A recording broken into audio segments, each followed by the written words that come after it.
سلام. بازم بحثای داغ و شفاف با بنده موشکاف.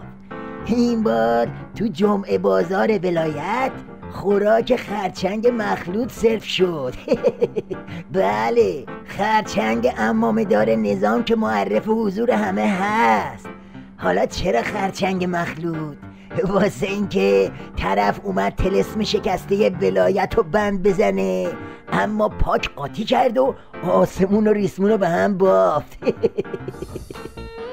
تجربه مذاکرات چند ماهه اخیر در قالب 5+1 به صراحت میگویم مقام معظم رهبری فقط مذاکره در این چارچوبه را اجازه دادن لاغیر.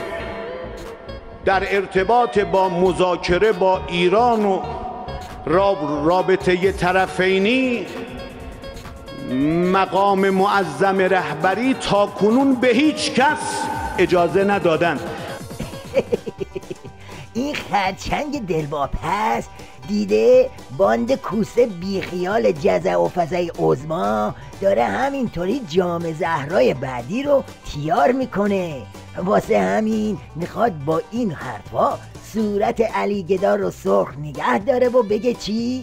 بله، هنوز حرف عزی تو نظام برو داره، اما 2 قدم بعد یهو فرمونو میگیره و میره تو شکم شیخ فری.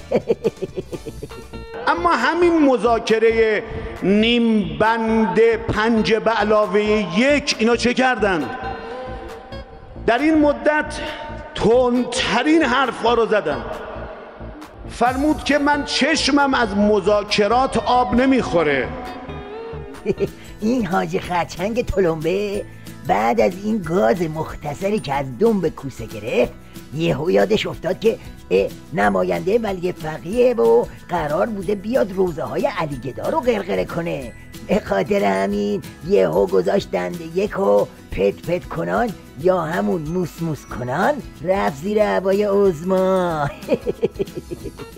ما مطیع ولایتیم، ولی فقیه ما 3 قوه را تأیید میکنند.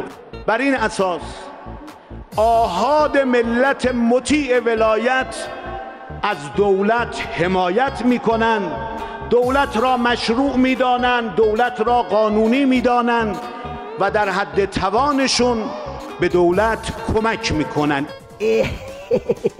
به این میگن ساندویچ سوسیس ولایی دستپخت خرچنگ نظام. یعنی نون زهرخوری رو میذاره وسط، سوسیس تصفیه حساب با شیخ فری رو هم میذاره لاش تا شاید بتونه دل دلواپس بسیجی ها رو سیر کنه. بعدم سعی میکنه این لالوها طوری حال شیخ فری رو بگیره که نه سیخ ولایت بسوزه نه کباب مذاکرات. 1 سال وقت خوبی است برای ارزیابی. از دولت محترم که 1/4 عمر این دولت گذشت انتظار این ارزیابی هست.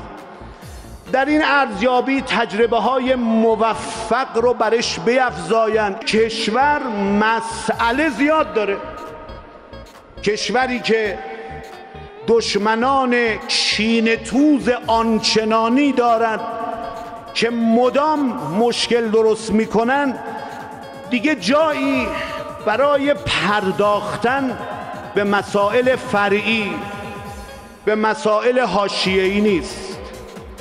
نباید دولت محترم به حاشیه ها بپردازه و خودشون هم حاشیه ساز نشوند.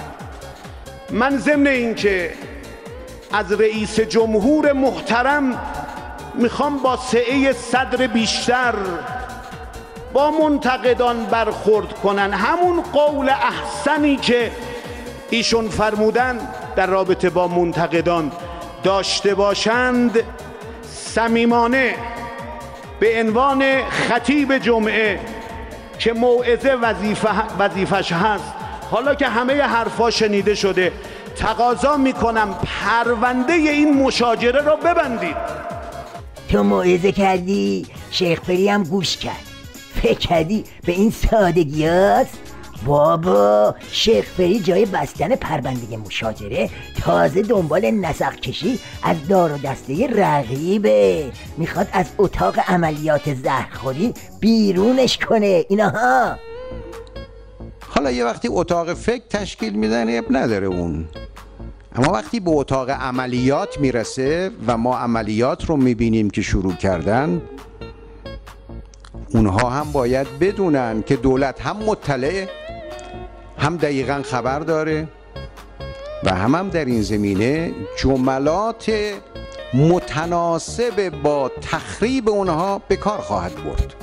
القصه آقا بین خورخور خفیف خرچنگ و ورور یه بند شیخ فری علیه دلواپسا و اون زرزر پریشب علی گدا در حمایت از حسن بنفشه یه رابطه مستقیم وجود داره.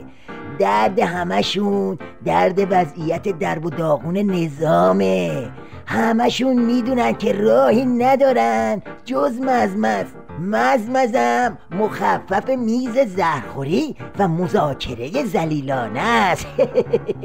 که البته اونم آخرش میرسه به چی؟ آخرش میرسه به چپ کردن تو چاه و خلاص.